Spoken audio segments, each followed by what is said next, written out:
You were not born to be a slave to curses. You were not created to carry chains forged by invisible forces that do not serve you. And yet, so many of you are under attack. Not just by toxic people, but by energy, symbols, and objects that anchor spiritual warfare right into your life. This isn't superstition, it's spiritual strategy. While you're trying to grow, succeed, and live in peace, the enemy is placing weapons in your space disguised as decor, gifts, trends, or tradition. The war against your spirit isn't loud, it's subtle, manipulative, and it hides in plain sight. But not anymore, because today, we expose it. Today you take your power back. There are 7 objects witches, manipulators, and spiritual predators often use to infiltrate your energy field. And you need to remove them now. These aren't just items, they are invitations, gateways, contracts. They carry frequency, intention, and sometimes even direct spells attached to them. And if you're not paying attention, you've already allowed the enemy to build an altar inside your own home. These objects feed off your fear, your confusion, your doubt, and your stagnation. But once you see them clearly, they lose their power, because darkness cannot survive where truth is spoken. First, the cursed mirror. Not all mirrors reflect truth, some reflect manipulation. Antique or second-hand mirrors, especially those from unknown origins, can trap energy, pain, trauma, death. They've witnessed it all. And if it was ever used in a ritual, that mirror becomes a spiritual portal. You don't see it, but every time you look into it, it's not just your reflection staring back. It's what's trying to attach itself to you. If you've ever looked into a mirror and felt your peace shift or heard whispers in your own silence, you need to let it go. Smash it, bury it, burn it, just get it out. Second, gifted jewelry. Especially pieces from people you no longer speak to or felt drained by. Jewelry holds energy, it touches the skin, it sits over the heart, and if it's been cursed or used in rituals, it's a magnet for your soul. That necklace you thought was just a kind gesture might actually be a leash. That bracelet you wear every day could be anchoring someone's grip on your life. Look through your belongings. Ask yourself, who gave me this, and what did I feel when I received it? If the answer carries weight, let it go. Third, voodoo dolls and decorative figurines. You'd be shocked how many people unknowingly decorate their homes with symbols of control, death, or submission. Skulls, tribal idols, or figures with pins. These aren't cute, they're tools. Crafted intentionally to hold power, to channel intent. You're not being paranoid. You're being aware. Anything shaped like a person, especially if it has missing limbs, covered eyes, or sewn mouths, is not art, it's a statement. And you better believe the spiritual realm is listening. Fourth, tarot or oracle cards left by others or found randomly. If you didn't pray over it, if you didn't choose it, if you don't know its spiritual source, leave it. People often invite these into your space claiming it's just fun or innocent. But it's not. These cards are spiritual language. When not in the right hands, they become the alphabet of destruction. You think you're being open-minded, but what you're doing is opening portals. You wouldn't let a stranger walk into your house and start speaking curses over your family. So why let a deck do it? Fifth, cursed books. Not every book holds wisdom. Some carry spells, despair, deceit. There are books written with the express purpose of binding your mind. Old journals, spell books, certain poetry or philosophical texts. Some were penned under demonic influence. When you read it, you're not just absorbing information, you're aligning yourself with the author's spirit. If you've ever read something that left you in a mental fog or emotional darkness, stop reading and remove it from your space. Knowledge is power, but only if it's light. Sixth, plants and herbs used in rituals. Some plants aren't just botanical, they're spiritual conductors. Sage, for example, when sourced by manipulators, doesn't cleanse, it binds. Certain roots, flowers, and oils used with the wrong intent can carry that intent into your life. Just because it's natural, doesn't mean it's safe. Know the source. Cleanse what you bring in. And if it feels off, if your space feels darker instead of lighter after using it, trust that. Throw it out. Seventh, photographs or paintings that stare back. You feel it. The unease, the sensation of being watched. Art that pulls you in and leaves you emotionally hollow is more than unsettling. It's spiritual manipulation. Some paintings are created in rituals. Some hold the energy of the suffering used to inspire them. If you've got any image on your walls or digital frames that evoke dread, sadness, or confusion, take it down.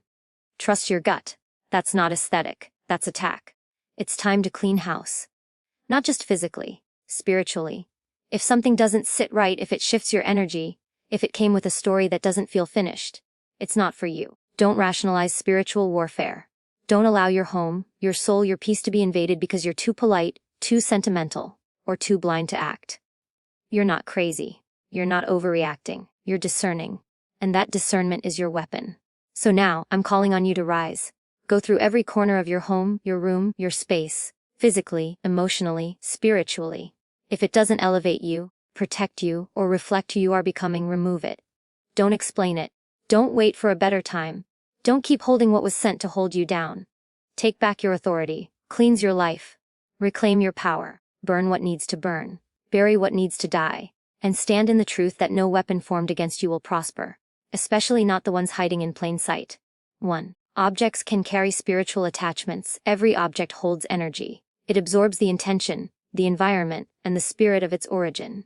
That mirror hanging on your wall, that necklace sitting in your drawer, that antique you found at a thrift store, these aren't always just things.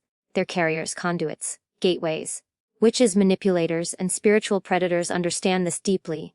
They use objects to bind, confuse, distract, or drain you without ever being in the same room. You feel heavy, anxious, or stuck, and you don't realize the source is something you welcomed into your space. Objects that were present during rituals or emotionally charged events don't just hold memory, they hold power. And unless you intentionally cleanse or remove them, they remain spiritual anchors pulling you down. If something in your home constantly shifts your mood, breaks your focus, or unsettles your sleep, trust your gut. The unseen influence behind that object could be the very thing blocking your blessings, your clarity, or your peace. This is not about fear. It's about awareness. Because once you see the enemy, you strip it of its ability to operate in the dark.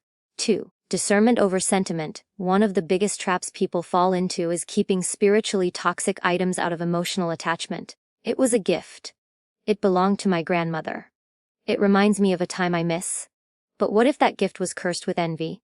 What if that heirloom carried generational pain? What if that memory is tied to a version of you that no longer exists? You cannot afford to prioritize nostalgia over protection. Sentimentality is not a shield. Discernment is. Emotional ties can blind you to spiritual danger. The enemy uses your sentiment as a leash, hoping you'll hesitate to let go. But healing often demands sacrifice. Letting go doesn't mean you're disrespecting the past. It means you're choosing not to be chained to it. Discernment is knowing what serves your spirit and what silently drains it. It's having the courage to say, "This no longer aligns with who I am becoming," and walking away without guilt.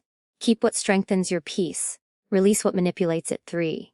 Not everything natural or beautiful is safe. As spiritual attacks don't always look dark or terrifying. Sometimes they come dressed in light.